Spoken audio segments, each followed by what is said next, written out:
Donc elle a besoin ya chatu ya mwala beto olive ya bonga. Kwenda. Babi akifumu na batu akifumu abau. Boya ga ko filmer, boya ga ko filmer, boya ga ko filmer. Ya kuku. Ekobi mana poisa na tango suka. Ya kuku ebinama apasa.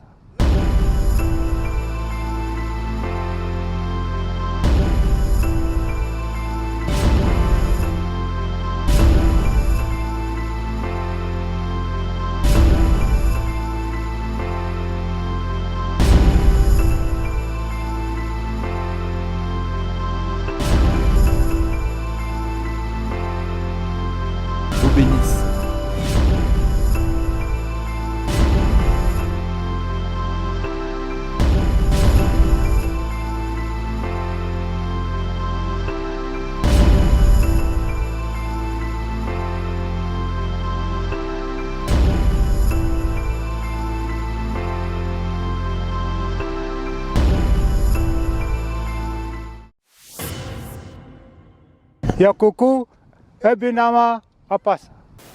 Mbote na bino banso bozuli baku ya kolanda magazine Poissa oyo ezali lisu pe litoyi ya bana Congo partout na monde.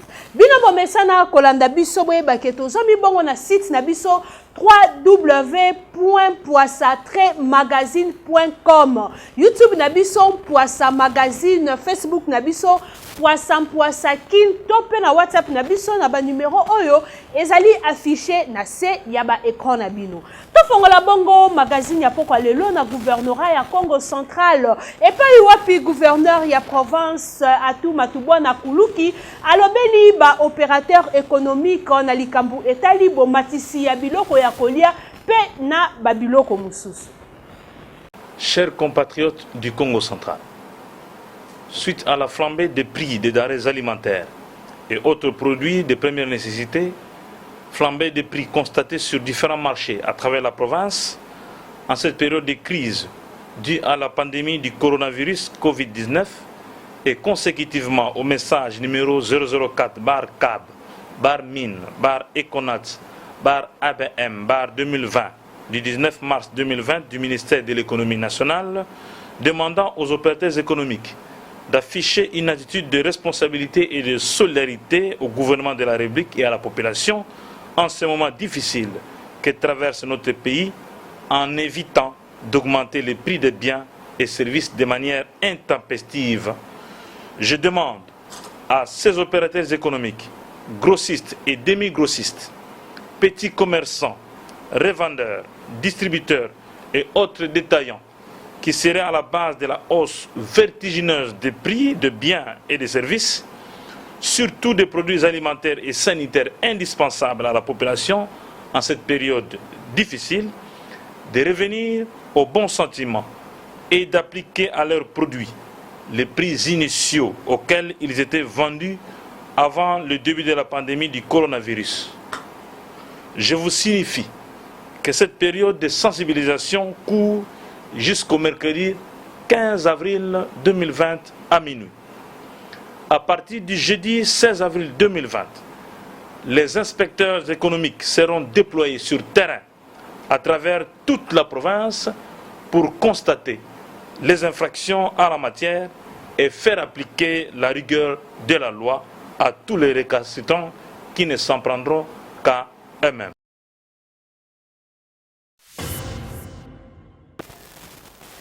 Kaka na gouvernorat ya Congo Central tolobela bongo message ya vice-ministre ya intérieur Innocent Bokele. La stratégie mise par le Congo Central pour le contrôle médical est appréciée. Et je pense que ça peut faire l'objet d'une imitation de notre province. Vraiment de ce côté-là, j'apprécie. Hier, je n'ai pas vu de barrière. Et là, je pense que c'est l'application effective de cette mesure. Je n'ai pas vu de barrière. Mais je vais voir, parce qu'il y a des fois, quand on sait que l'autorité va passer, les gens se retirent et ils reviennent après. Nous allons voir si, effectivement, même après notre retour, on aura les échos qu'il n'y a pas de barrière. Mais pour le moment, il n'y a pas de barrière. et les véhicules marchandises transportant les permis de première nécessité ne sont pas bloqués. Vous trouvez bloqué s'il y a un contrôle et c'est sanitaire. Et là, c'est justement normal. Ça, c'est normal. Mais j'ai dit, au niveau de la ville, là, il faut suivre. Si en cours de route, on a préparé à bien protéger les gens, mais dans la ville, c'est le travail des maires de la ville, les bourgmestres, de sensibiliser les gens aussi, de respecter tout ce qu'on donne comme consigne. C'est important. J'ai 3 principales missions. Première mission, c'est inspection des mesures urgentes prises par le gouvernement pour lutter contre la pandémie coronavirus. Deuxième mission, c'est lever les barrières dans toutes les voies qui acheminent les produits de première nécessité. Et enfin, on va voir le non-paiement des taxes et d'autres frais pour les produits agricoles. J'ai la mission, le gouvernement m'a donné 15 jours avec mon collègue de transport. La mission Congo central, c'est-à-dire Lufu, Matadi, Boma, Mwanda. Je rentre encore, mon ami, nous allons partir dans la province du Kwango, à Kenge. Après Kenge, on sera à Kikwit. Après Kikwit, c'est le pôle Luange qui sépare de Kassai et Kwilu. Et on va terminer par la ville de Bandung. C'est une mission de sensibilisation et de contrôle. Comme j'avais dit hier, on va terminer l'étape de sensibilisation. Il y a un arrêté du VPM, un arrêté d'application. Si les gens ne veulent pas obtempérer, ne veulent pas appliquer les mesures, il y a des sanctions et l'autorité compétente va agir. J'ai dit merci pour l'accueil au Congo central. Et vraiment, c'est un pari gagné par l'autorité provinciale. Merci. Yakuku, Ebinama, Apasa. Tolongwana, Congo central, Tokende Bongo, na ville ya Kinshasa, na palais du peuple, et pas Iwapi, Balansaki, travaux ya ko désinfecter, temple démocratie congolaise. Christelle Poba, abimisi Nampoisa. Ezalaki dimanche le 12 avril na tongo nde ministre ya environnement maître Claude Nyamungabo akitaki na palais du peuple na équipe ya ba désinfecteur oyo bayaki pona ko bana ko désinfecter ndaku ya mibeko ko boma bampuku bangungi pe salite nyonso oyo ekoki ko faciliter coronavirus yambo ya bosangani ya congrès. Maître Claude Nyamungabo na caméra ya Chiraki Lipasa abimisi na Mpwasa. Ilunga Ilunkamba nous a donné un ordre. Désinfecter le palais du peuple. Il est donc important, avant l'ouverture du congrès, de désinfecter, dératiser et désinsectiser le palais du peuple. Et le travail va durer 4 jours. Et nous pensons avoir le personnel nécessaire et formé. Nous avons également le matériel qu'il faut pour offrir à nos députés et à nos sénateurs de saines conditions de travail. Vice-ministre ya santé Albert Petit yepe na caméra ya Chiraki Lipasa abimisi na Mpwasa. Si nous avons une action multisectorielle, nous travaillons avec l'environnement et la santé. La maladie est là et nous devons prendre des précautions, prendre des mesures pour éviter que la pandémie s'étende partout dans la population, pour la population. Ministre ya relation na parlement de Yonkusu Gisalume Banda asepeli mingi na mosala oyo asengi soki makoki ezali ba désinfecter Kinshasa mobimba. Pe pona nini te Congo mobimba. Esengeli to yeba ke balobeli ya peuple ba député na ba sénateur esengeli basangana na congrès pona kolobela état d'urgence oyo mokonzi ya mboka adefitaki. Kasi sujet yango eboti polémique mingi. Dossier oyo ezali à suivre. Yakuku, Ebinama, Apasa. Vice-ministre ya intérieur Innocent Bokele akitaki bongo na Congo central pour na ko s'assurer na effectivité ya application ya mesure d'urgence oyo mukonza mboka Félix Antoine Tshisekedi azwaki pour na ko éviter COVID-19. Christelle Poba abimisi na Mpwasa. Vice-ministre ya intérieur Innocent Bokele Walaka akitaki bongo na province ya Congo Central pona mission ya inspection pe pona ko assurer mise application ya ba mesures d'urgence oyo chef de l'État Félix Antoine Tshisekedi azwaki pona ko limiter propagation ya coronavirus oyo ezana République démocratique du Congo depuis le 10 mars 2020 na nzela ya national numéro 1. Asalaki bongo ba constat ya bien te na oyo etali non respect ya ba mesure wana na niveau ya frontière ya Lufu pe aistoraki ordre ba chauffeur oyo bazalaki na ordre te asipondaki bango na nzela pe azongisaki bango na ordre na koyeba ko sensibiliser population na respect ya hygiène atelemaki na poste nyonso ya péage pona ko rappeler bango ba mise application ya mesure d'urgence oyo chef de l'État azwaki pona ko limiter propagation ya coronavirus la suspension ya kofuta péage. Innocent Bokele oyo azali vice-ministre ya intérieur na caméra ya Eli Malonda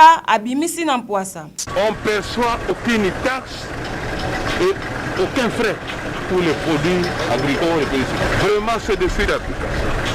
Qu'il n'y ait pas de tracasserie. Kaka ba inscription oyo epesamaki bongo na cité ya Lufu, rayon oyo ezali élargi na ya sécurité ya comité local na sécurité na Matadi. Bayambaki ye bongo na gouverneur ya province ya Congo Central Atumatubwa na pe ba service mosusu ya l'État. Na entrée ya Pompozo, vice-ministre Innocent Bokele na caméra ya Eli Malonda abimisi na Mpwasa. Application des mesures pour lutter contre le coronavirus, c'est pour lever les barrières dans toutes les voies de cheminement des produits de première nécessité. Ceux qui ne veulent pas suivre les directives, ils seront sanctionnés. Après Matadi akendaki bongo na ville ya Boma pe Mwanda. Kaka na province ya Congo Central. Prochaine étape na ye akokende na Kwilu pe Kwango pona kaka na mission moko. Présidente ya Initiative Plus, Marie-Olive Lombe Kabila, a continué ba tournée humanitaire nae. Akendeki bongo kota la bana na ba orphelinat. Christelle Poba a bimisi na Mpwasa.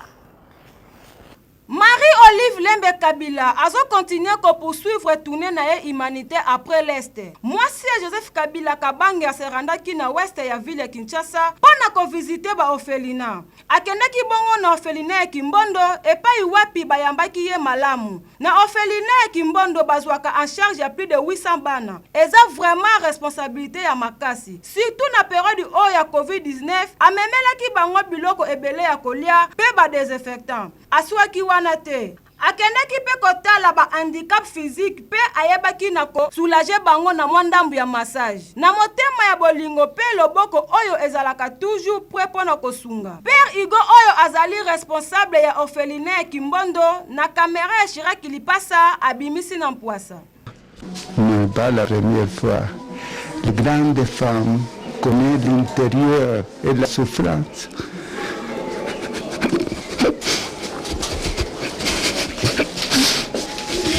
Kimbondo akendeki bongo na commune ya Selembao epai wapi lisusu apesaki bango pe asensibilizaki bango na tina eteli komi batela na pandemie ya COVID-19. Botela ndenge mama malamu azolakisa bana. Misala malamu ya mama Olive ezomona na pe asengi na batu mosusu basala lokola ye. Na caméra ya Chirac Lipasa abimisi na Mpwasa. J'en profite aussi de faire appel à toutes les autres personnes de ne pas oublier que les autres hôpitaux aussi de soutien, surtout le personnel soignant pour le moment. Asukaki wanate arandaki visite epa ya Pauline mwana ya 5 ans oyo azali hospitalisé na clinique Ngaliema. Azo continue toujours kozwa charge na ye. Magazine Mpwasa elobi mama Olive umela. Toluli. Ya kuku ebinama apasa. Tozonga na Congo Central pon na kolobela route oyo babengi na kombo ya 24 15. Magazine Poissa lisupelito ya bana Congo partout na monde. Ekitaki bongo lubaba tina 24-15 epai wapi mikolo elekaki nzela oyo ezalaki akokangama po mai moko ezalaki kotonda ebele awa. Oyo magazine Poissa lisupelito ya bana Congo ebandaki kolobela mikolo nyonso. Po ba chauffeur mingi na bana ya wewa babandaki koboya kolekela nzela oyo. Po modeli mai ebandaki kotonda awa pardon bolukelango kombo. Kaka ndenge bozali komona na bilili mai ndenge bandaki kotonda awa lokola kaka liziba ya Bethesda. Mekasi lelo grâce ya mairie oyo ekambamaka bongo epai ya Pati Nzuzi babongisi nzela oyo penzela ezongi ndenge mondele asalela yango. Président ya ba chauffeur nyonso ya Congo Central na caméra ya Chiraki Lipasa abimisi na Poissa. Il est vrai nzela wana eza kopesa ba complication ebele. D'abord il faut tout reconnaître que mai wana oyo eza kotelema wana monsieur le maire abundanaka nango même mpona kofongola banini wana mais vraiment areusisaki te. C'est ainsi que aya kozwa initiative ya kopasola nzela mpo atia terrasse bongo atia bamoyen bato baleka très bien mai mpe eleka très bien tale 21 jours parce que mpona kosupporte poids ya bavéhicule wana bana kopase babibende basalaki déjà monsieur le maire l'air bachauffeur babandi koya kotrouve ngai me ndenge nini kaka biso vraiment tozocomprendre te nzela oyo ya Cabral oyo ya descente oyo ya Cabral vraiment ezala na double sens ezali bien mingi te butu wana pose bibende bon aye komona ke non peut-être balongolaka banzete wana même na butu déjà babanda koleka comme ça lobi na tongo oyo bakoya bakosentir ke nzela esi efungwani. Donc chose faite nakanisi kolelalela ya baninga nanga bachauffeur mpona komata montagne na Cabral bambouteillage ezako mpo tala kaka réduire client moko et puis ensuite carburant emati bon bambouteillage ebele donc c'est là où par exemple bachauffeur bazaki na difficulté. Esengeli boye banzela oyo depuis ebeba esali déjà 13 ans. Kasi grâce ya gouverneur ya Congo Central Atou Matubwana na maire de la ville Pati Nzuzi, nzela oyo avec 415 ezongi kitoko ndenge kaka mondele asalela yango. En tout cas biso magazine Poissa boende tozo senga misala ele kamalubana ebele. Toluli Magazine Poissa lisupelito ya bana Congo partout na monde elobeli bongo bomati ya carburant na ville ya Matadi.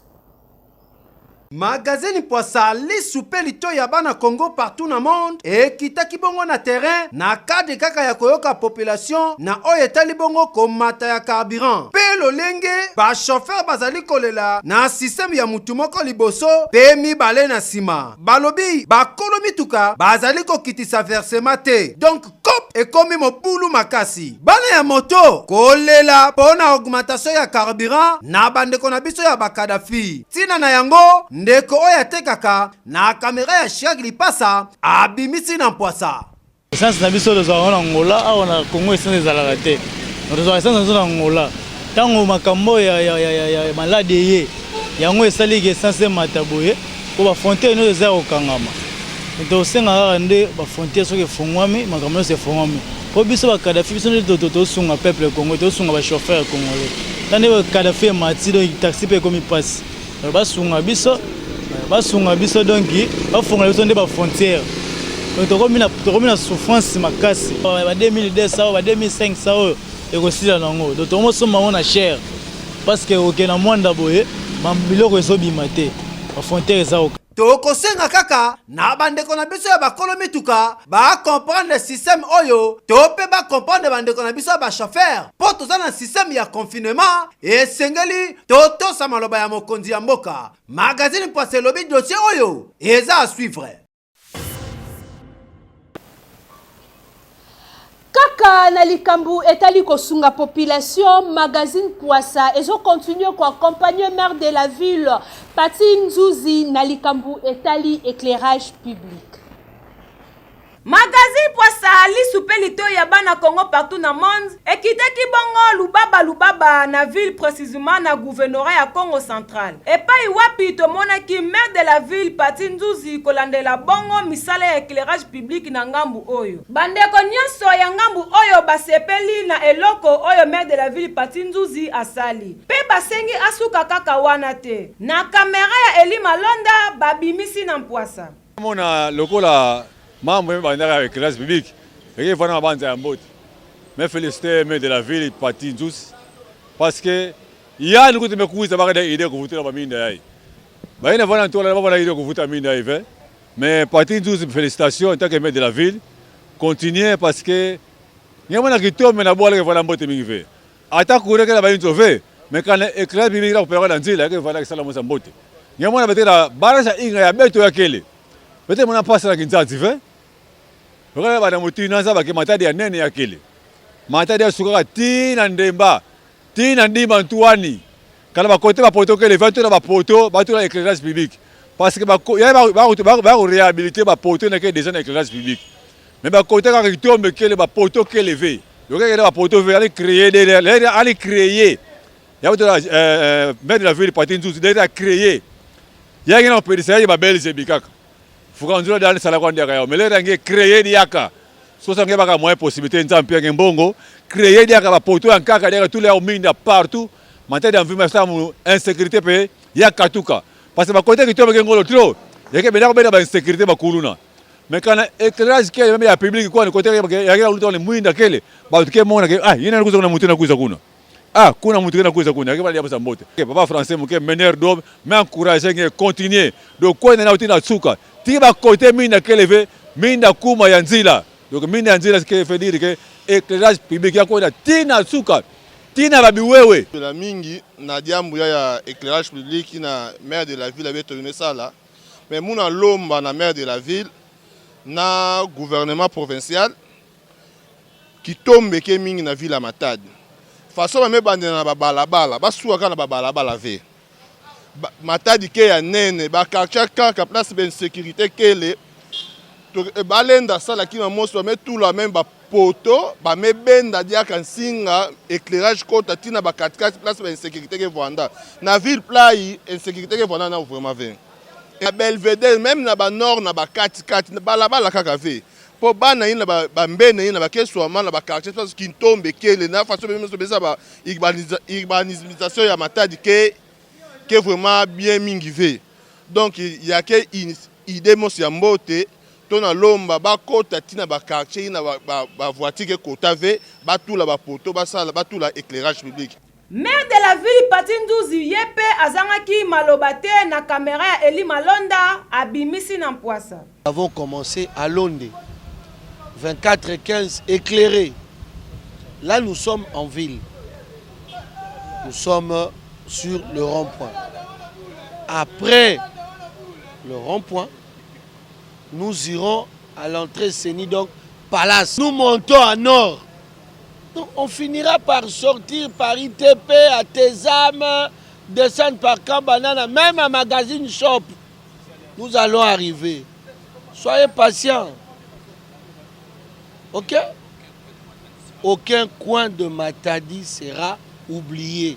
Tant que nous sommes là, l'autorité a dit de remettre l'éclairage public.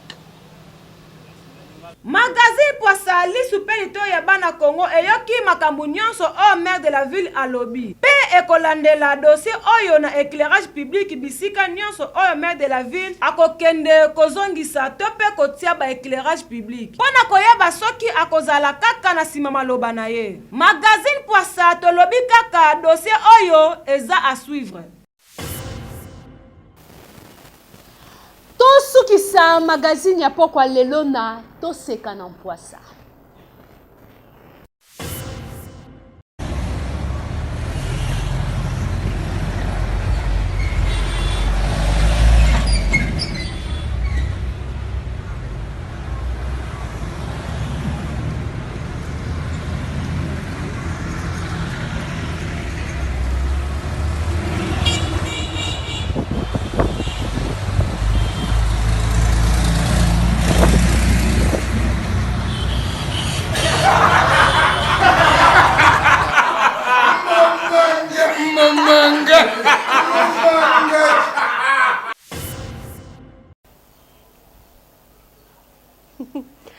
tosala koboni ape ba désinfectant ko matitalo et a passé donc Chirac li passe yo petango zozonga sokola ya yo tia na sac mema na ndako parce que e comme yango cher na toseka na mpoasa nde tosukisi magazine na biso oyo ezali lisu pe litoyi ya bana Congo partout na monde.